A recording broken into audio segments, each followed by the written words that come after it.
And we're live. Hey, welcome back to another episode of Fly Tying Friday. I'm John Morris. I'm here on behalf of Morris Fly Co. and Working Class Fishing Podcast. I'm one of the co-hosts there. This is Valentine. This is Fly Tying Vice. That's my son's picture. And let's get started. All right. So we're tying a Clouser Minnow by request of Paul Man's Bassing. I don't know if you actually expected me to tie one or not, but it's a pretty decent pattern. By decent, I mean renowned. Bob Clouser created it in 1987. I would say it's probably responsible for more catches, fresh and salt, than any other fly there is. So, some things you're going to need: thread. I'm using 140 denier, white Vivus. Some crystal flash or flashaboo. You don't need it. I like it. I'm using two different colors of bucktail. This is almost out of white, but this is white bucktail, and then this is black because I'm making a shad. Colored Clouser. You're going to need some dumbbell eyes. You can get lead-free, non-toxic. You can get lead. I don't care what you do. Do what your fishery can handle. These are lead-free, large. And the hook we're going to be tying on is a Arex NS, I think, yeah, 110. It's NS is Nordic salt. So these are saltwater hooks, size 2. And I would recommend hair scissors or some like heavy duty kitchen scissors or something like that. It just makes cutting the hair easier. These are specific. Hair scissors are made for hair. Calf tail, bucktail, deer hair, you name it. That's what these are made for. There's micro serrations on these blades. And this is a tensioner. But, like I said, welcome back. Thanks for tuning in, and let's get started. Okay, so I didn't load the hook in the vise. I wanted to actually show you guys the whole process this time.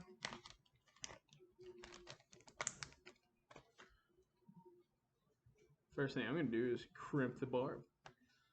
You know why? Because I don't like barbs in me. Alright, barb is crimped. My vise is completely vertical. This is a HMH Spartan, for anyone that's wondering. Alright, you want it to where when you flick it, it doesn't come down. A loose hook is a dangerous hook. Don't do it so dang tight that you can't.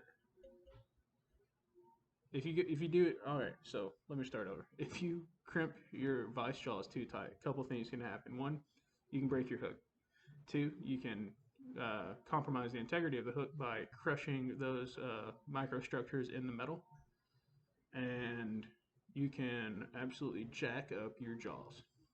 These jaws are super hard. I'm not worried about it. I tie everything from like size 26s to 5/0s, like this. This is a 5/0 bass streamer that I tied right here. Okay, it's a weedless rig.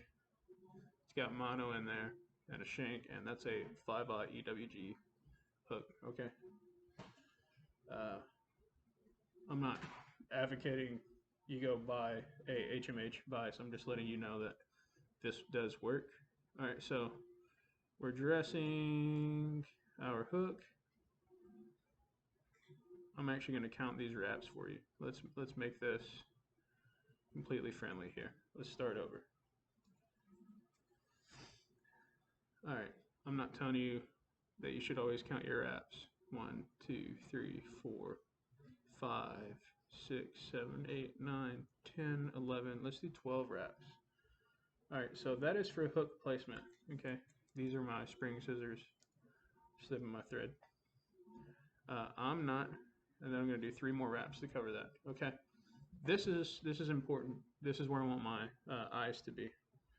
So, Clousers swim hook point up like this. Okay, which means the eyes need to go on top of the hook. That's why you see the eyes on top of the clouser. We're going to start with diagonal wraps or just over wraps. Okay, so we're coming this way over the eyes, Sorry, Valentine.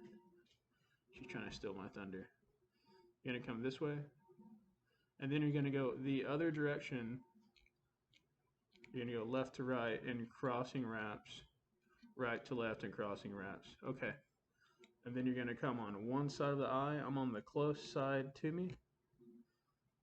And then I'm gonna go on the other side. And this is the kind of wrap I'm doing now. Just over one eye. One. Try to do even numbers of wraps. It'll just, for me, it provides me with some sanity. Alright, so I'm not counting all these wraps out. But once you feel like you have an adequate enough on the top and it's pretty secure, then you're going to do over-under wraps. And what that means is I'm over this eye, I'm under this eye, and you just keep doing it. So it's under the eye, and you just keep doing that. Under, over the shank, under the eye, over the shank, under the eye, over the shank. And all you're doing is you're pinching all these thread wraps from before that are underneath. So all those crisscross and X wraps and all that stuff, that's what you're doing. And we're going to end in front of the eye. So a good gap in front of your dumbbell eyes on a clouser is important because that's where all your material gets tied in. You don't tie in at the back and then wrap forward. All right, so I'm flipping my eyes. Head cement on the bottom side. This is Sally Hansen Hard as Nails. That'll give that time to soak in. Okay. I'm going to go ahead and do one on the top too. And then another trick you can do, it's not really a trick, but something you can do is wrap your thread over that now. And that creates another bond over the new thread. Okay, so we're back in front of the eye again. So remember when I said hook point up? That means the top of your fly right now is your belly. Okay, so bucktail. The bottom sections of your bucktail are hollow. They tend to flare a lot more. Your midsection is kind of what you're going for. Okay, I don't have a lot of mid left, but I do have this tip, which is not the best ever, but that's what I'm going to use. So grab an ample amount. I'm not going to tell you grab a pencil. I'm not going to tell you grab 2 pencils or whatever. Grab what you think is enough. It's going to take time to figure out how much you think is enough. And those are shorter fibers. I'm just not going to deal with that. I think that's about what I want. I'm going to take my cat away again. She likes my bucktail. And then I'm going to snip these from my tail. Alright. Grab your tips. Pull the shorter fibers out. Alright, what I'm doing is I'm grabbing the tips of my bucktail, stroking these shorter fibers out. Which is quite a bit. You can use all those shorter fibers for other flies later. Alright, now we got this pretty sparse, somewhat even lengths of bucktail. You're going to come in and first get your measurement.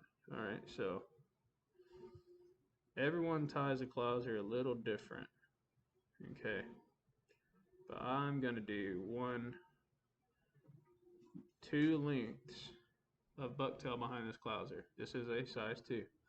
Once I find that length, I'm going to take and I'm going to snip all these butt ends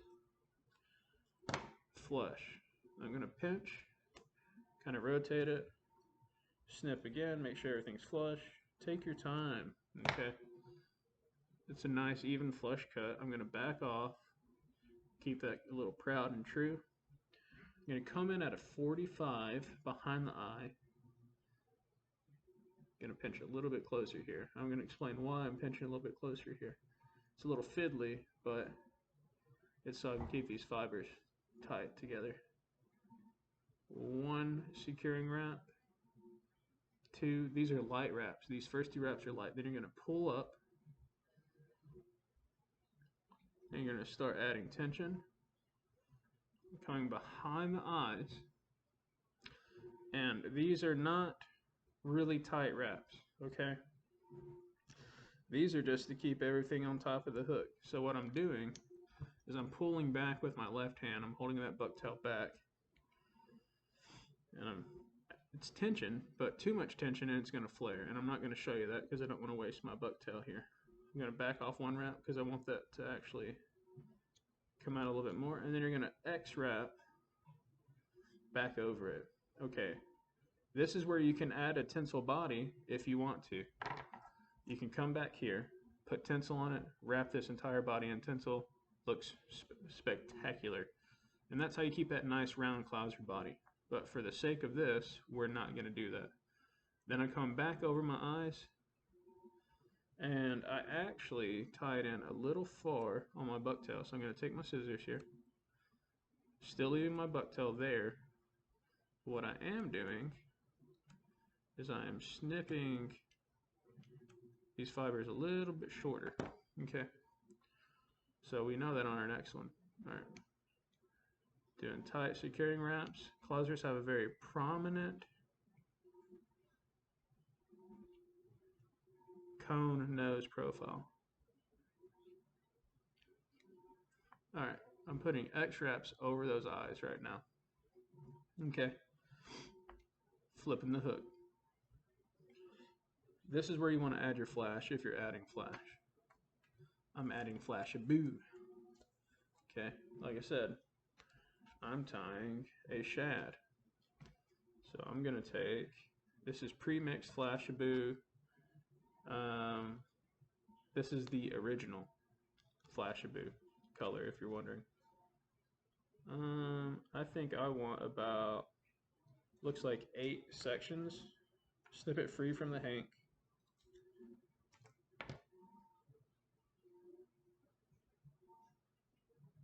You're going to do a 50-50 V-wrap. Alright, we're doing math now. Half of this is 50%. When people say 50-50, that's what they mean. It is a 50-50 V-wrap, meaning it's half on each side of this thread. I'm going to come back up a little bit up here. I actually want to tie this in, so lazy man's way of doing this here is you pull this back off.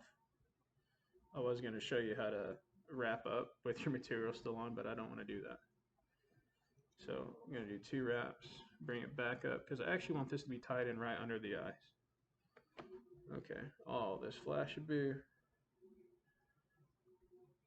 50-50 right in front of the eyes. Okay. Kind of get it even how you want now is what I recommend. By even, I mean what you want on which side of the fly. I'm using a lot of strands, so it's not super crucial to me so much. And then I do a couple of securing wraps, and as you can see here, I have half and half. It's half on this side, half on the other side. And then I'm going to add some black flash. Do the same exact thing.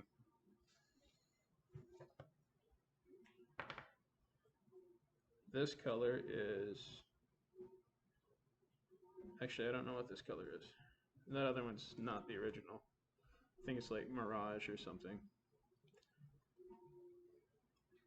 Same thing. Up behind the eye, 50-50.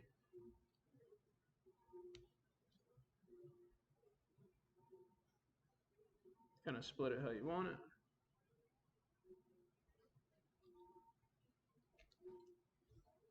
These are also called V-ties, not just 50-50s. These are also V-ties, which might make more sense. I'm going to wrap behind the eye, 1, 2. And that's the flash on this fly now. Here, let me lift it up for a second. That's her flash now. Okay. Our last section of bucktail is going to be black. Remember, the base is hollow. We're looking for mids. We're looking for mids, my dude. So, this is not very long fibers. There we go. That's about what I'm looking for. Realistically, kind of like the longer the bucktail is probably the better for what you're doing. Pinching tips, pulling short fibers. This is a brand new Hank, so this was a lot cleaner from the get-go. I keep saying Hank. It was a cleaner tail. I am splitting the hairs now because I'm checking length. You want them to be the same length. That is looking about right. Okay, so I'm actually going to keep that. Lift this bucktail up. Same thing. Snip it flush. Nice and clean. That 45-degree angle again. You're going to go over with a collecting wrap. I'm going to pull down. I'm going to put a lot of tension up. You're going to wrap down to the eye.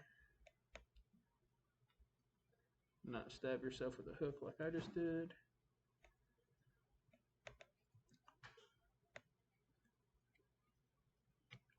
And then I'm going to X-wrap over the top a couple times. Back up the nose. Just cleaning all these thread wraps up. Clean, clean, clean, clean, clean.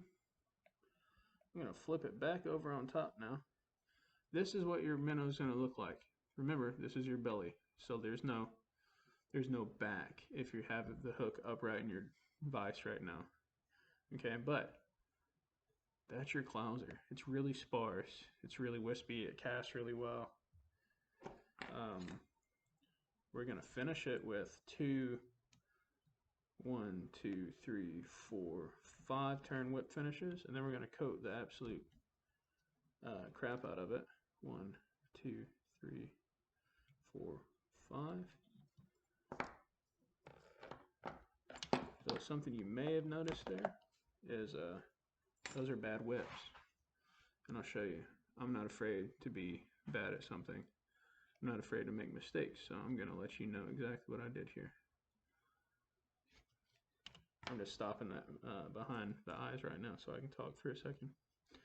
Alright, so whip finishes should be done front to rear or rear to front. Okay. Right now I'm right in front of the eyes. Meaning there's a couple of ways I should whip right now to be successful. See that thread? That was back to front, and then I'm pulling it top. And then front, 2, 3, 4, 5 to back. And then pull it top. If your thread slips, like mine did on that first one, that's a bad whip finish. Snipping free. And then this is where you can do a multitude of things to finish your fly. You can fish it like this. I am fishing for big toothy critters, so I am coating the entirety of this head in Sally Hansen hardest nails. And I'm going back over the eyes a little bit. It's a streamer. It's not a dry fly. You're going to hear me say that a lot because that's what I tell myself on how sparse I do. And then I'm actually going to split these, flash, and I'm going to run a little bit of Sally Hansen over the top of those thread wraps on that bucktail, and I'm going to let that soak in. And then, if you like, you can do another one, and that'll be a nice clean finish. But when this is dry, this is fishable for me. Crimped barbs. Alright, let's talk barbs for a second. Yes, barbs do help catch fish. I mean, that's why they're there. Okay, a barb in your hand will make you rethink why you fish barbs. I'm not telling you to be an advocate of barbless hooks. What I'm telling you is be aware of what you're casting. If this is your first time tying or throwing a fly this size, be careful. Okay, I put a salmon hook in my hand one day. I don't have them out here right now that I can see readily offhand, but I put a size 1.5 salmon hook in my hand right here. I don't know if you can see this scar, but it was in the meat of my hand, and I missed this big tendon, this big connection between bones and all that stuff right there, barely. I mean, I'm talking it was like right here. Um, be careful with big flies if you're new to them. Okay, even if you're not new to them, um, practice safe angling. I hope everyone enjoyed this video. Like I said, I'm John Morris. Let me know what you want me to tie next. If not, it's gonna be a pheasant bug, which is a pretty sweet fly.